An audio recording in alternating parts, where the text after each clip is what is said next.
Épisode 2. Le rejet. Apprendre à ne plus courir après l'approbation. Dans l'épisode précédent, nous avons parlé de ces blessures qui décident à notre place. Et nous avons vu qu'il était possible de briser ce cycle. Dans ce deuxième épisode, nous allons plonger dans une blessure spécifique.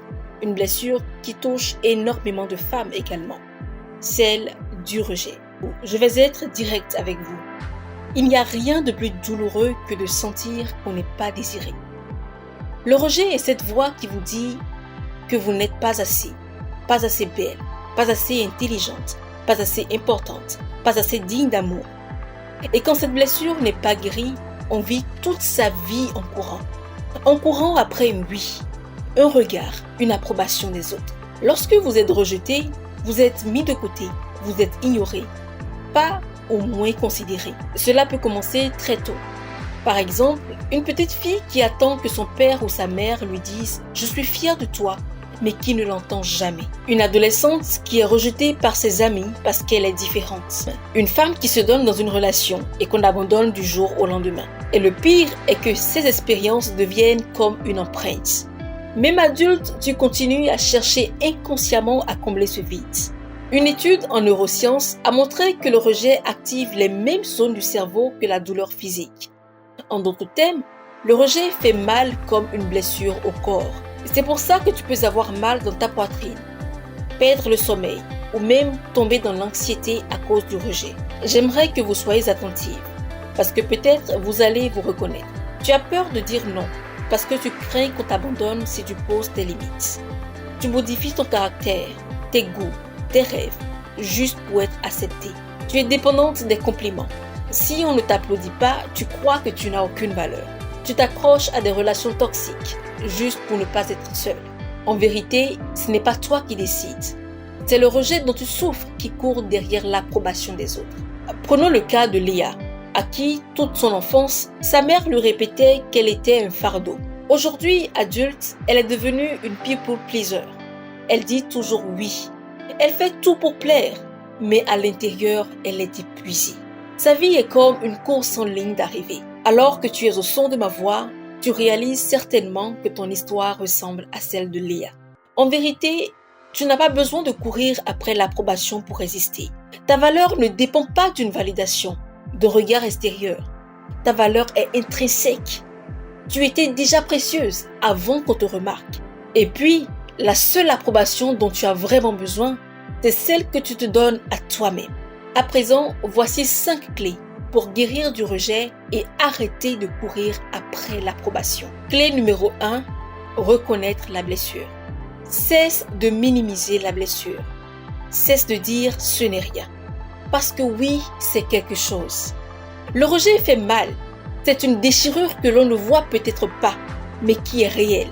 Quand quelqu'un que tu aimes te tourne le dos, quand le choix n'est jamais porté sur toi, quand tu es souvent dévalorisé, quand tes efforts ne sont jamais remarqués, ton âme saigne, même si tu continues à sourire. Reconnaître la blessure, c'est arrêter de jouer à la femme forte à tout prix. Tu peux être forte et blessée à la fois, et tu as entièrement le droit de dire « oui, ça m'a fait mal ». Tu as le droit de pleurer, d'avoir eu peur de ne plus être aimé. Le rejet n'est pas une faiblesse de ton caractère, c'est une expérience humaine. Et tant que tu refuses d'en parler, cette douleur continue à choisir à ta place. Tes relations, tes comportements, tes choix. Alors regarde cette partie de toi que tu as voulu cacher. Le début de la liberté, c'est d'oser dire « oui, j'ai été rejeté, mais je ne veux plus que cette douleur dicte ma vie ». Clé numéro 2, redéfinir son identité. Tu n'es pas ce que tu as traversé, tu es une identité complète, riche, belle, pleine de potentiel. Même si personne ne l'a reconnu, ça reste une vérité quand même. Le problème, c'est que quand on vit le rejet, on commence à croire qu'on n'a rien de spécial.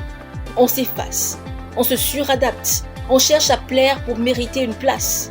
Mais tu n'as rien à prouver, rien du tout. Ta valeur ne dépend pas du regard des autres, ni de leur validation. Ta valeur est intrinsèque, tu es une lumière, ma reine. Et si tu ne t'aimes pas comme tu es, tu vivras toute ta vie à supplier quelqu'un d'autre de te dire que tu en vaux la peine. Aujourd'hui, tu redéfinis ton identité. Tu ne laisses plus les gens te dire qui tu es. Tu le déclares toi-même. La parole de Dieu même le déclare si bien. Tu es une créature merveilleuse. Psaume 139, 14. Je te loue de ce que je suis une créature si merveilleuse. Tes œuvres sont admirables et mon âme le reconnaît bien. 1 Pierre 2,9 déclare aussi. Vous êtes une race élue, un sacerdoce royal, une nation sainte, un peuple acquis. Mesures-tu la profondeur de ces paroles? Tu es forte, tu es belle, tu es capable et rien ni personne ne peut enlever cela. Clé numéro 3, pardonner. Ce mot qu'on entend souvent mais qu'on comprend mal. Pardonner ne signifie pas excuser le mal qu'on t'a fait. Il ne s'agit pas de dire que c'était juste ou que tu méritais ce rejet. Pardonner, c'est simplement choisir de ne plus laisser la blessure diriger ton cœur. Tu vois, tant que tu gardes la rancune, tu restes lié à ton offenseur.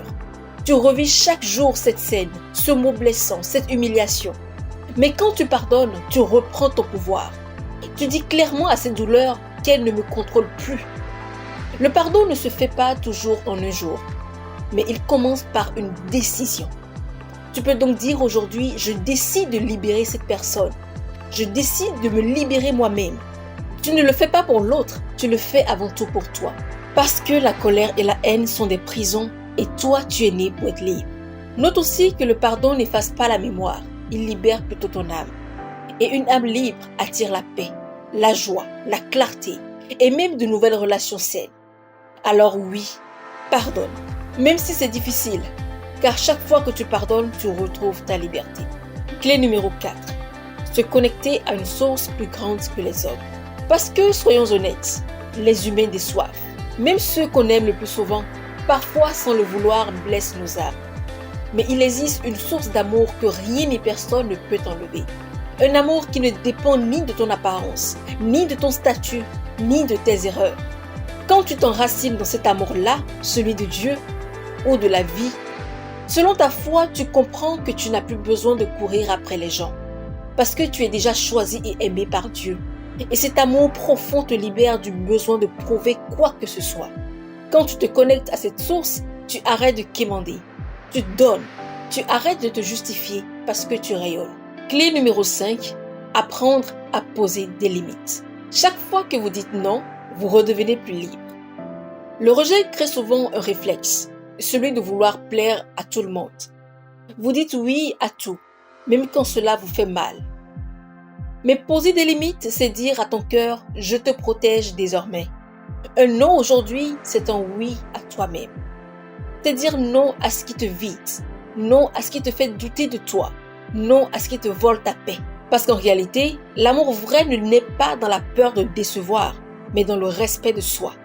Chaque fois que tu choisis de te taire pour être aimé, tu éteins une part de ta lumière.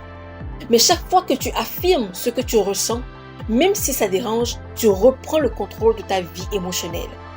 Et tu sais quoi? C'est ça la vraie maturité émotionnelle. Savoir que ton bonheur ne dépend pas de la satisfaction des autres. Tu arrêtes de courir. Tu marches avec assurance parce que tu sais qui tu es. Alors ma reine, guéris du rejet. Reprends ta place. Ne laisse plus la peur du non t'empêcher de vivre pleinement. Parce qu'il n'y a pas plus belle liberté que celle d'être soi-même, sans chercher à être validé. Et si personne ne t'a jamais dit cela, laisse-moi te le dire aujourd'hui. Tu es la prunelle de Dieu. Tu es suffisante pour Dieu. Tu es aimée par Dieu. Tu es choisie par Dieu et tu n'as rien à prouver. La Bible déclare dans Ésaïe 49, 15 « Même si une mère oubliait son enfant, moi je ne t'oublierai jamais. » Quel que soit le rejet que tu as vécu, Dieu ne t'a jamais rejeté. Alors, je vous pose la question, mes très chères reines. Est-ce que vous allez continuer à courir après l'approbation des autres? Ou est-ce qu'à partir d'aujourd'hui, vous allez décider que vous êtes déjà assez? Le rejet n'a plus le droit de choisir votre vie. Aujourd'hui, vous pouvez vous lever et dire « Je ne cours plus, je marche librement, avec la tête haute ». Merci d'avoir écouté cet épisode. Dans le prochain, nous allons parler de 2 autres blessures, l'abandon et la trahison. Comment transformer la solitude et rebondir? Croyez-moi, ce sera intense. En attendant, partagez cet épisode avec une femme qui a besoin de redéfinir son identité. Parce que nous sommes appelés à nous élever ensemble. À très vite.